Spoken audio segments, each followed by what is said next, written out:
In 8.4, we're going to continue our work with confidence intervals. And now instead of looking at confidence intervals for proportion, what we're going to concentrate on is calculating out a confidence interval for a population mean. So, to get us started, when wanting to calculate out a one sample z interval or a confidence interval for a population mean, the formula is in a similar way as it was for proportion. What will happen is you'll have your sample statistic. So in our case, it's going to be our sample mean. Then you're going to have your z star score. Remember that z star is determined by the confidence interval level. And then you have your standard deviation. In our case, for our standard deviation of a sample mean, if you remember back in our days of chapter 7, the standard deviation of a sample mean was found by taking the standard deviation of the population and dividing it by the square root of n. So this is the general formula we will use for confidence intervals for a sample mean. Now our first part of our notes will actually talk about choosing a specific sample size for a desired margin of error. Remember that when we're talking about margin of error, we're talking about this whole piece right here, the z star including in the margin of error. So it's the z star and the standard deviation. So when we're given a problem and we want to determine the sample size from the margin of error, we're going to take that margin of error formula and set it equal or less than or equal to the desired margin of error that we want. Z star again is determined by the confidence interval level. So to give you a couple examples here where we would apply this formula. Let's take a look at the first one here. Administrators at your school want to estimate how much time students spend on homework on average during a typical week. They want to estimate the mean at the 90% confidence level with a margin of error of at most 30 minutes. A pilot study indicated that the standard deviation of time spent on homework per week is about 154 minutes. How many students need to be surveyed to estimate the mean number of minutes spent on homework per week with 90% confidence and a margin of error of at most 30 minutes? So, what I'm thinking about here is I got to take this formula, z star times the standard deviation over the square root of n, and I want to set it to be less than or equal to, in our case, I want that margin of error to be at most 30 minutes. Now I need to find out or calculate out all the other values. I need to calculate out z star, I need to find the standard deviation, and I need to figure out and calculate out what n is. So I'm actually going to solve this equation for n. So, two values I still need to get are z star and the standard deviation. So to get z star, I'm thinking about my confidence interval. According to the problem here, it says, hey, I want to find use a confidence level of 90%. So if I'm thinking about that, that's that middle at 90%. Leaving me 5% on each set of tails. So I can use my inverse norm function to figure out what that z star will be. So since z star here, I want to keep it positive, I'm going to do the positive z star score. So I'm looking at an area that is 0.95.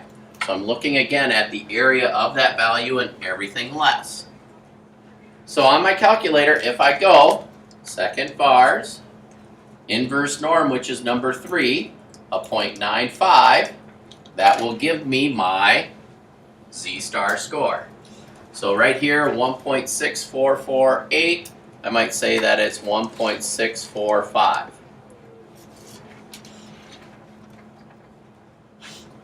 So, just going to use a double arrow here. So I can replace z star with 1.645. My standard deviation was told to me in the problem to be 154 minutes. I want this value to be less than or equal to 30.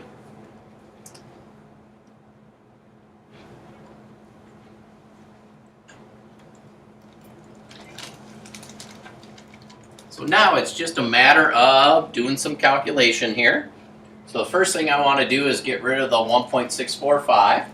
So to undo multiplication, divide by 1.645, divide by 1.645. So I get 154 over the square root of n is less than or equal to. So here on my calculator I can go 30 divided by 1.645. So I have 18.237.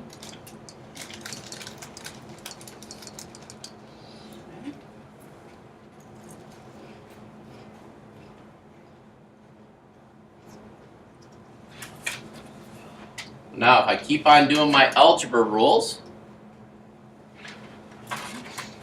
I want to get n by itself, but it's in the denominator. So I need to multiply both sides by the square root of n. They'll cross out. So right now I have 154 is less than or equal to this 18.237 ... times the square root of n. I have a question. Where's 8.6 and 8.7? 8.6 and 8.7 are the review days. Oh, they are. Remember how we review 2 days? Yeah. Yeah. So you just put that in. So now, divide by this 18.237.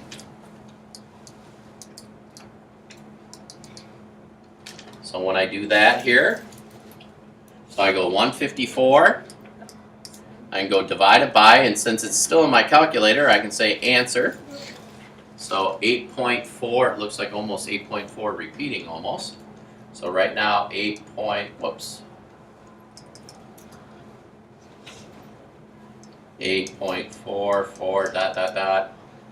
is less than or equal to the square root of n. So how do I undo the square root? Square both sides. So n, I'm going to flip my inequality since I'm putting the n on the other side, has to be greater than or equal to, so I can just square this number, has to be greater than 71.3, or I have to interview at least 72 students.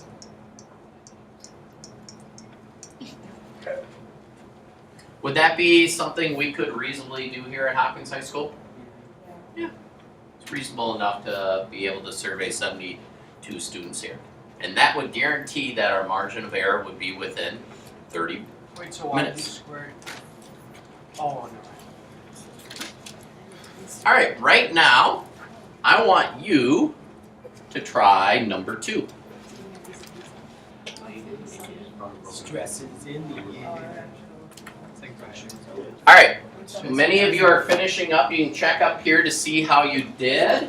Hopefully, if you got an answer of 2,401 students on the dot, you are right on. Okay? You might be off by a student maybe due to rounding, but just to let you know how I kind of wrote up and tried to color code it a little bit here.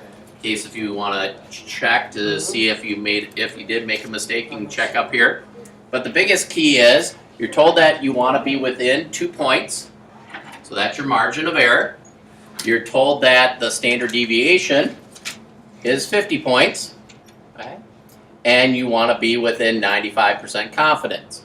So when I do inverse norm, I'm doing 0.975 because I got to include the lower tail of 0.2 or 2.5%. That gives me my z-score of 1.960. So here I have my equation. So the first step, again, what I did was I divided both sides by 1.96. When I do, that changes that 2 to 1.02 ... Then I multiply both sides by the square root of n. So that gets rid of the square root of n in the denominator. And it has it over here on the right side. Then I want to isolate it, so I divide both sides by 1.02 repeating. So I kept that in my calculator. And when I did, 50 divided by this answer ends up being a nice 49. So then, square both sides. And when you do, you get n to be 2,401 high school students. That's a lot of students to survey. Couldn't do that here at Hopkins High School.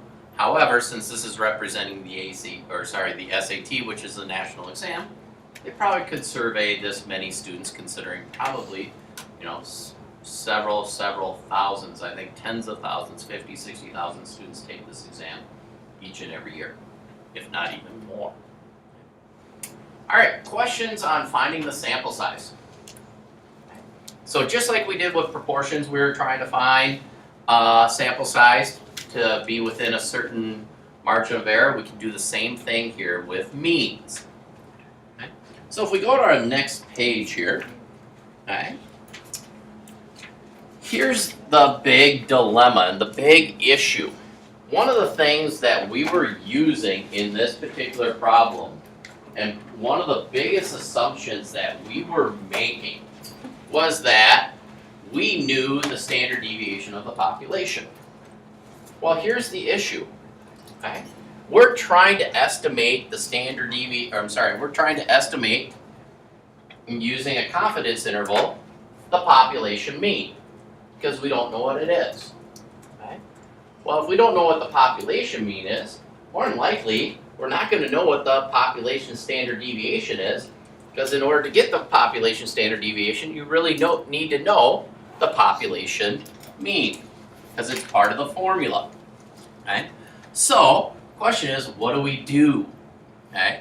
So what happens is we will replace the population standard deviation with the sample standard deviation. So our actual formula for calculating out for a mean changes. It is your sample mean plus or minus. Okay. Now notice how I haven't put I was going to write z star, but it technically isn't going to be z star. But I'm going to replace the standard deviation with s instead of sigma to represent the sample standard deviation.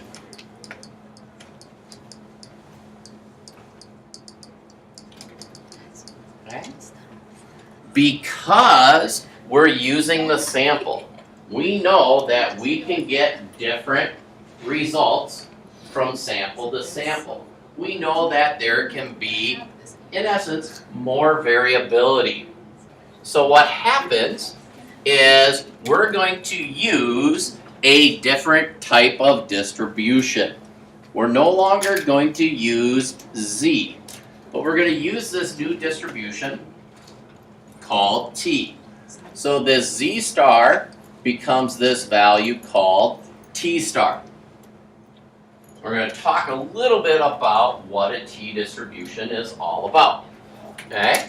So, when we talk about a t distribution, and it is sometimes referred to as table B in your book, okay, Table A is the z-scores, table B is our t-distribution.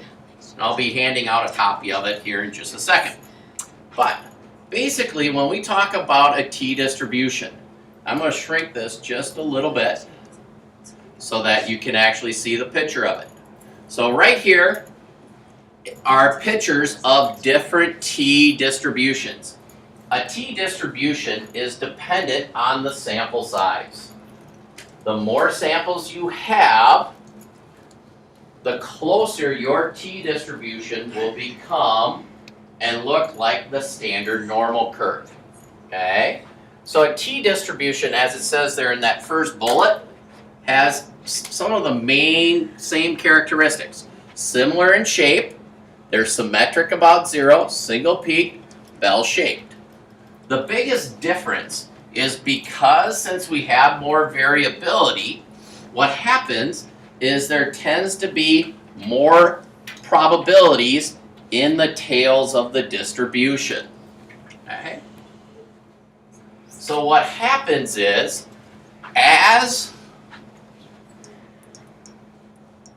your n increases, as n gets bigger, what happens to your normal curve is your peak will actually go up while your tails will go down towards the normal curve. Okay? So the question is, how do we account for these additional weights in the tails? How we go about calculating that and working with these, okay, is we work with this concept of what we call degrees of freedom, okay, which is calculated by, or the calculation for the degrees of freedom is simply your sample size minus 1. Because if we think about variability, in order for you to actually have any type of variability whatsoever amongst a set of data, you got to have at least 2 points. 2 minus 1 gives you that first measurement of variability. Okay? So one of the things that you actually have to do is calculate out this particular value. You'll use this along with your confidence interval level to get your t-star score. And we'll do this from what we call table B.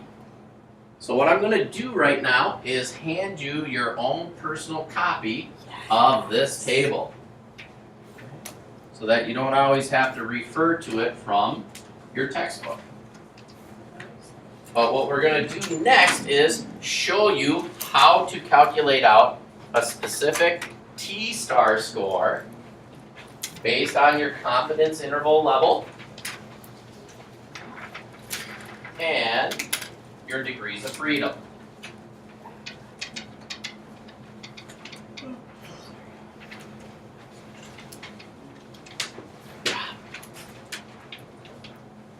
Stand with us. Maybe get out your notes.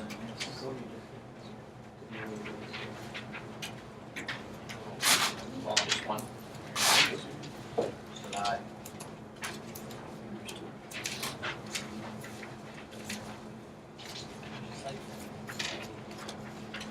All right, so how this table works. And I actually have a copy of it here on the active board here. So you'll see my t-distribution. There's 2 values when working with confidence intervals that you'll want to work with. You'll want to use your degrees of freedom and confidence interval level. These are the 2 numbers you need.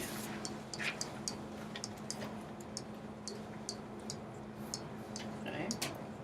And again, degrees of freedom is your sample size minus 1. Confidence interval level is going to be a percentage that they give you. So, if you take a look here, in the left column, you'll see your degrees of freedom. Notice how it goes. 1, 2, 3, 4, 5. It counts by ones all the way to 30. Once you get past 30, then it starts to skip numbers significantly because what you'll notice is the values, say from 50 to 60 and 60 to 70 and 70 to 100, changes very little. It does change, but it only changes a little bit. Okay. Now at the very bottom, you'll see confidence level C. And you'll see various levels of confidence intervals. So based on the confidence interval, it'll tell you which column you'll go in, while the degrees of freedom will help you determine which row you'll go in. So to give you some practice problems here, if you go to the next page of notes, we got a whole bunch of examples here. Woohoo! So it says, using your table to find T star. Number one here says, suppose you wanted to construct a 90% confidence interval for the mean mu of a normal population based on a simple random sample of size 10. What critical value T star should you use? So when I'm ever given a problem and I got to figure out T star, first thing I do is I actually locate what's the confidence interval level. Well, in this case, I'm told that it's 90%. The next value I figure out is my degrees of freedom, which is sample size minus 1. I'm told the sample size of 10. So 10 minus 1 is 9. So these are the two key values I'm going to use on my particular table. So on my table, what I can then do is say, all right, my degrees of freedom was 9, going across here. My confidence interval was 90%. Come up here. And I look at where do those two intersect at. That's my T star. So my T star score would be 1.833. Whoops, just off a couple pages, there we go. So my T star, 1.833. You can see that this T star value, yes, Michael?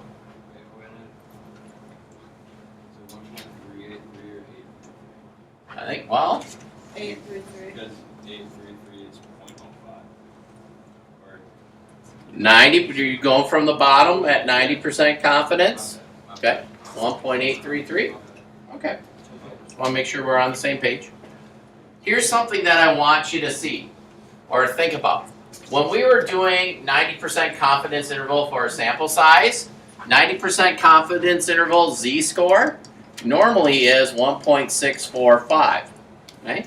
Notice how this T star is a little bit bigger. It's bigger because you're going to have more variability with a smaller sample size. Alright? Here's another kind of cool thing about your T distributions. If you go here down at the bottom, okay, notice at the very bottom here it says Z star. So you can actually see what the Z star score is compared to what your T star score would be.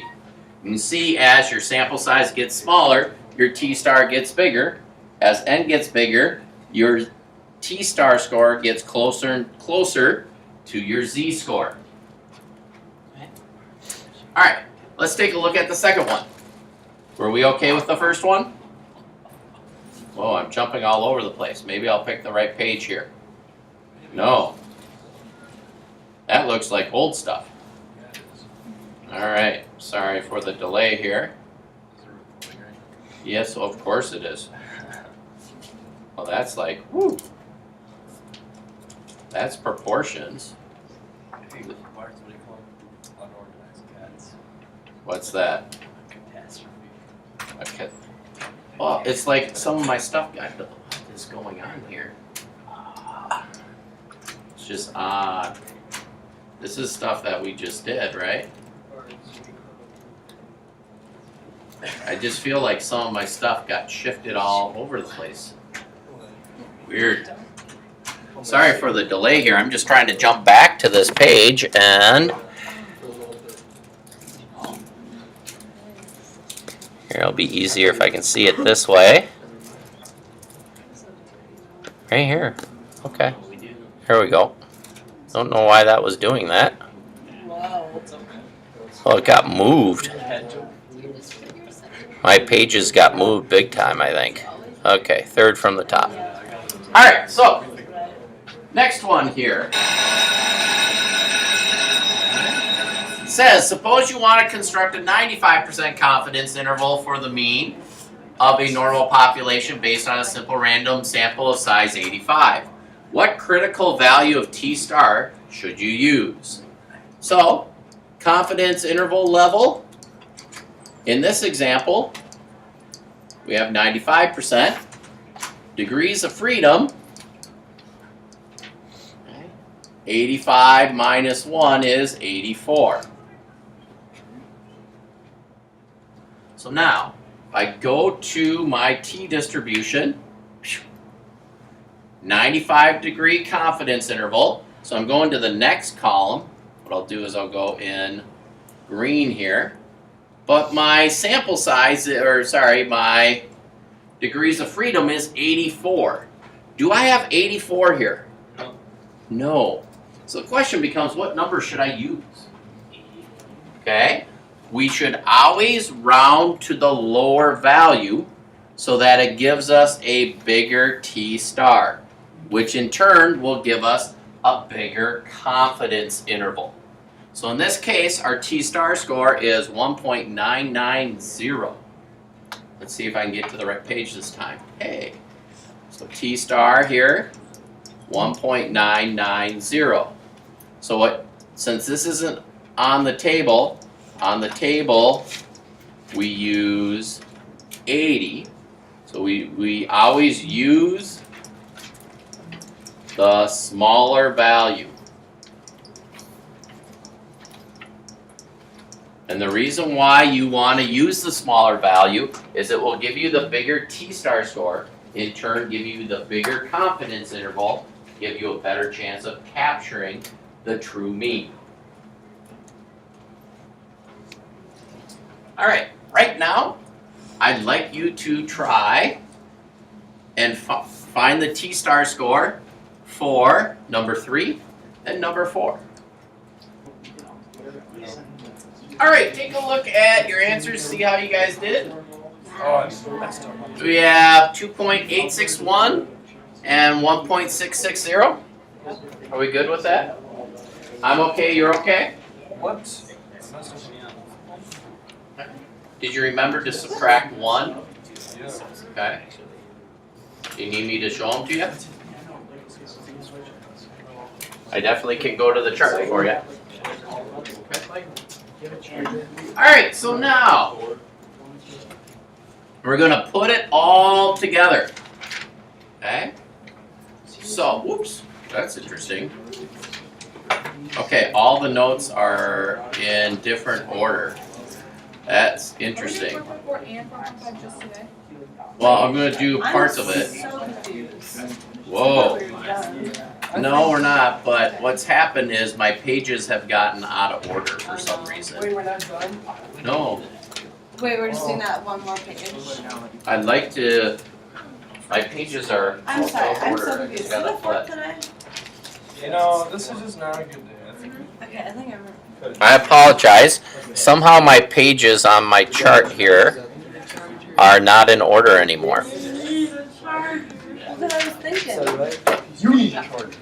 Because technically Wednesday and Thursday are the review days. Okay, so I have those two. Let's see Oh, we're here. on 8 wait. Why did this happen? Maybe it's this one right here. Yes, there we go.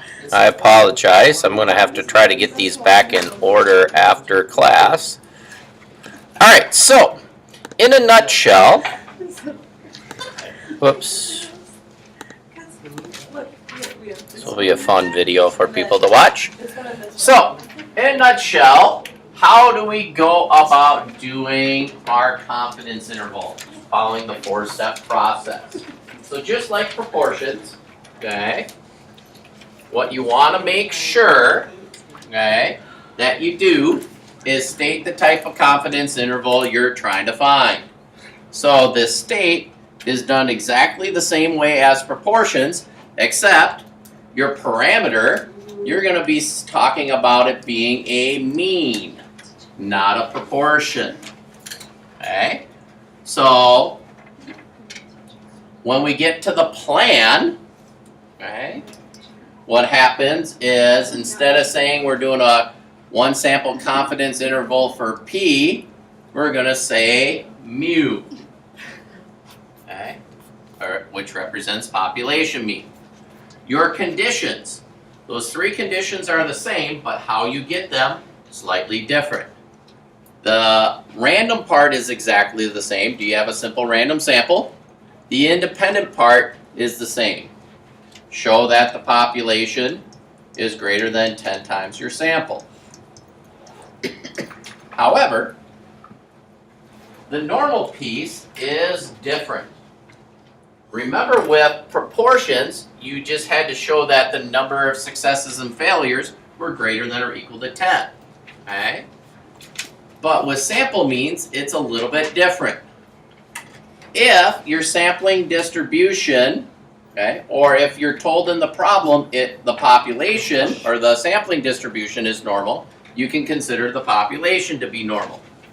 That's great when that happens. Or if your sample size is greater than or equal to 30, then you can use the central limit theorem. However, there are times where you're given problems when it's less than 30. So if it's less than 30, hopefully they've given you the data and you can graph it. Okay? So if you can graph the data and take a look at the picture and show that there's basically no outliers or strong skewness, if it looks like, hey, the data seems to start to show a normal curve, hey, we're good to go. It's pretty hard when you have, though, a fairly small set of data. So I'm just looking more for, is like all the data to one side, or do I have outliers? Because if I do, then that's going to give me or suggest that it's not normal. Once we do our conditions, okay, then we can actually do the calculation. So here's our formula that we'll be using. And then, last but certainly not least, we'll have our conclusion. We're blank % confident that the interval from blank to blank captures our true mean of whatever we're talking about in the context of the problem. All right, so let's flip to the next page, and this will be the last problem that we'll do for today. I gotta find it, and I think it deals with paper towels. As part of their final, yes, let's do this one. Woohoo! We'll be done. You just can't hide it. You're about to lose control and you think you like it. Alright. Alright, number one here, it says, as part of their final AP project, or final project in AP Stats, Christina and Rachel randomly select 18 rolls of generic brand of toilet paper to measure how well the brand could absorb water. Okay? To do this, they poured a quarter cup of water onto a hard surface and counted how many squares it took to completely absorb the water. The results are stated below. Construct and interpret a 99% confidence interval for mu, the mean number of squares of generic toilet paper needed to absorb a quarter cup of water. Okay? So, we start with the state. So, we want to construct a 99% confidence interval for the true mean number of squares of generic toilet paper needed to absorb a quarter cup water.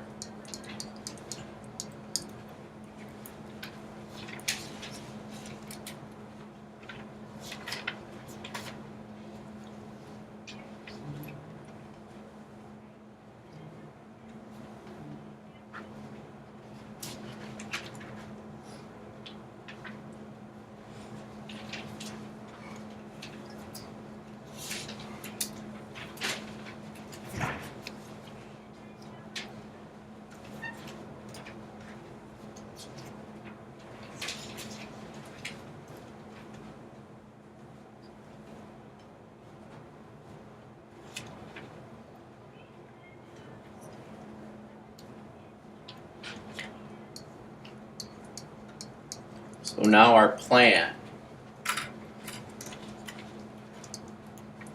We will construct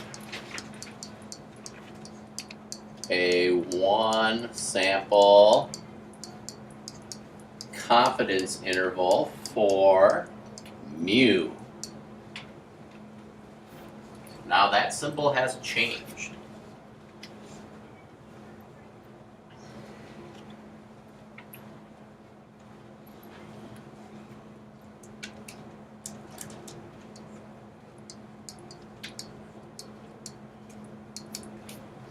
So I'm going to go through my three conditions. Is it random? Well, how many random samples did they do? 9. Times, it's more than 9, 2. 18, right? So a simple random sample of 18 trials was conducted. So we have the random part.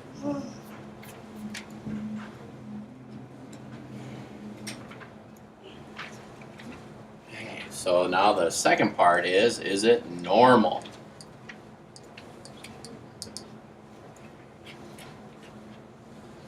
This one's the not so fun one. Guys, are we told that the absorption is normal?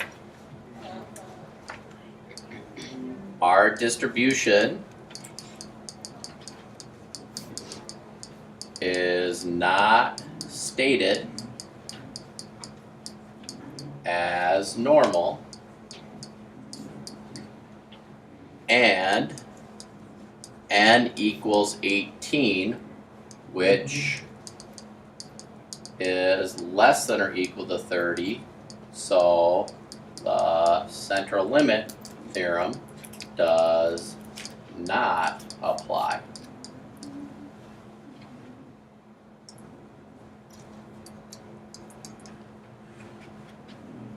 We need to graph the data.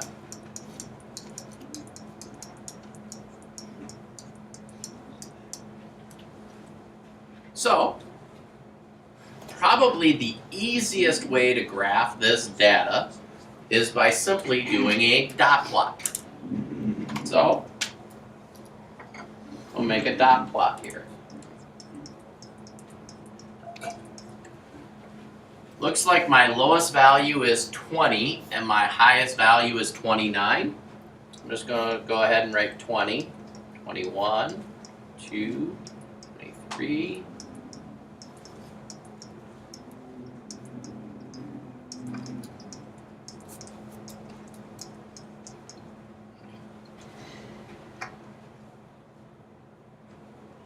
so now, just going to go straight across and start graphing these. I have a 29, I have a 20, I have a 25, another 29, I have a 21, 24, 27, 25, 24, then 29, 24, 27, 28, 21, 25, 26, 22, 23.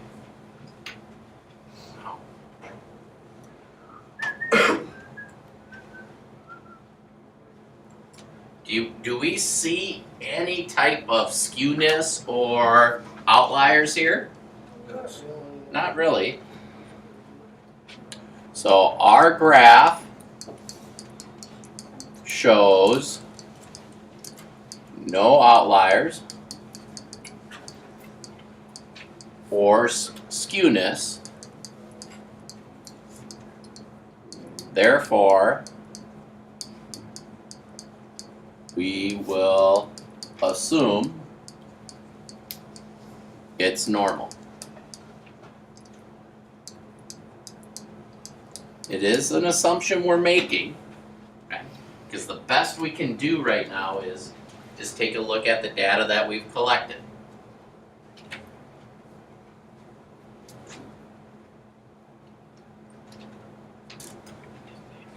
Okay.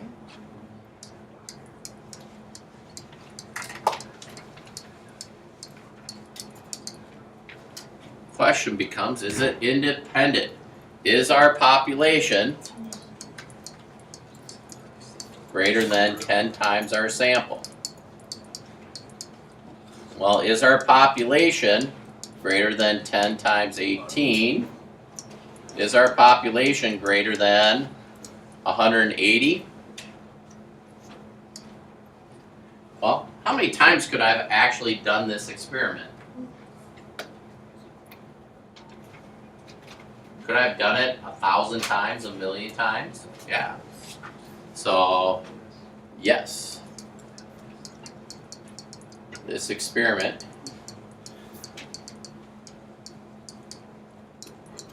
could have been done an infinite amount of times.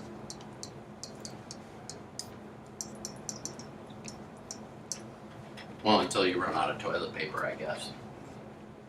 But there's a lot of toilet paper. And just go to Costco. You'll see pallets of it.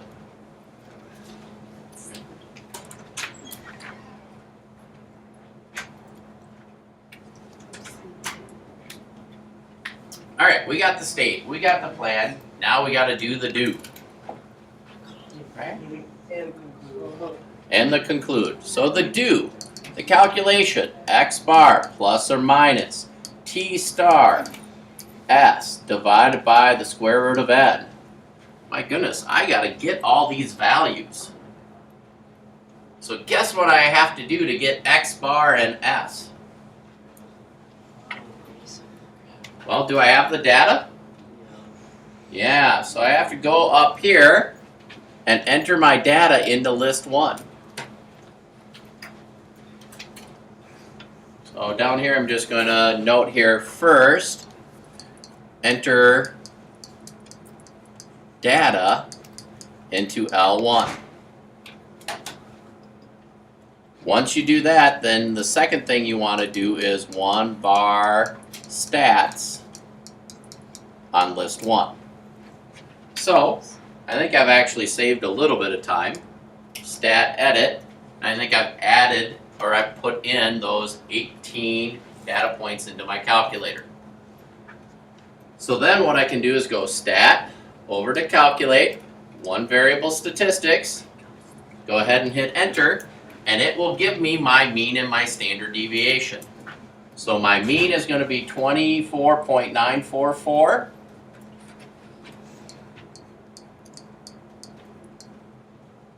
Whoops, I already forgot the number, 24.944. I was flipping my 9 in the wrong spot. 24.944. Standard deviation was 2.859. Sorry, which number are you? Was there something that you couldn't read?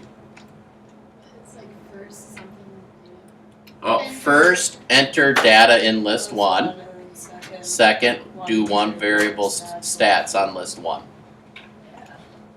So, the other values I need here, I know n is 18.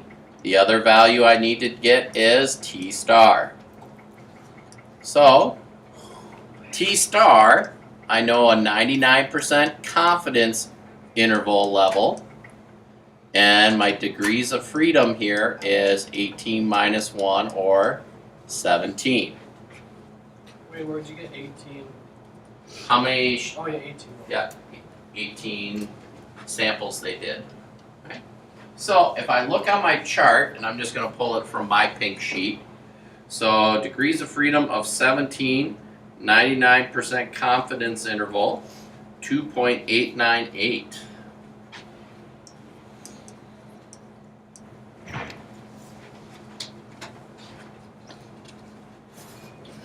So 24.944 plus or minus 2.898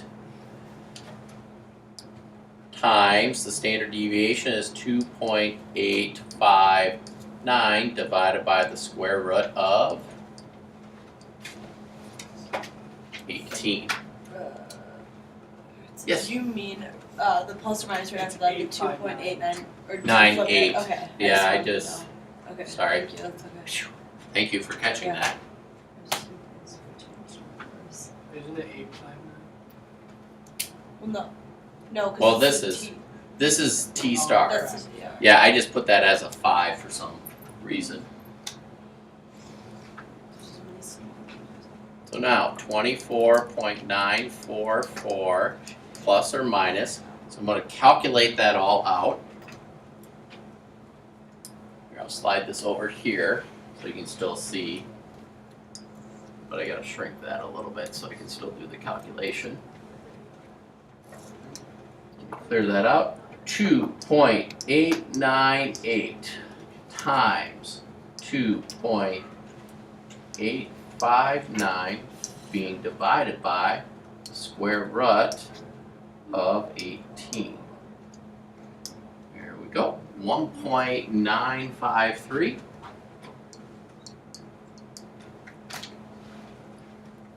So then my interval.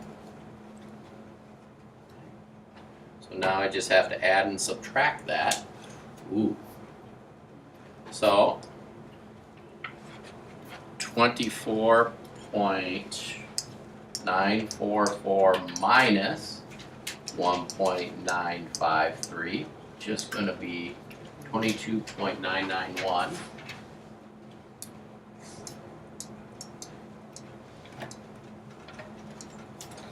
And then the above one, Does it matter what order you put it in?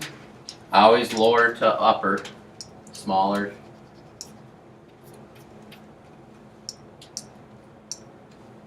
Whoops. Minus, I started doing the plus. comma. Plus. Yeah, this one needs to be the plus. Yeah. 1.953. So 26.897.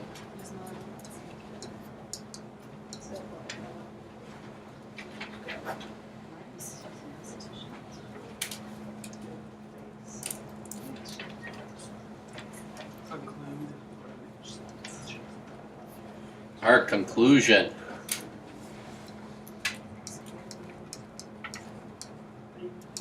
So we can say we are 99% confident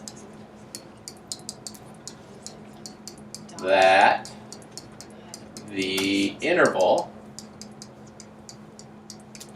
from 22.991 to 26.897 captures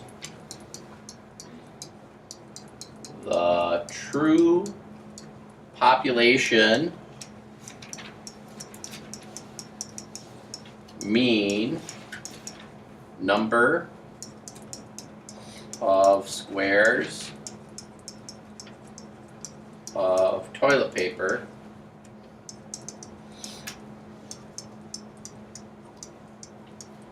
needed to absorb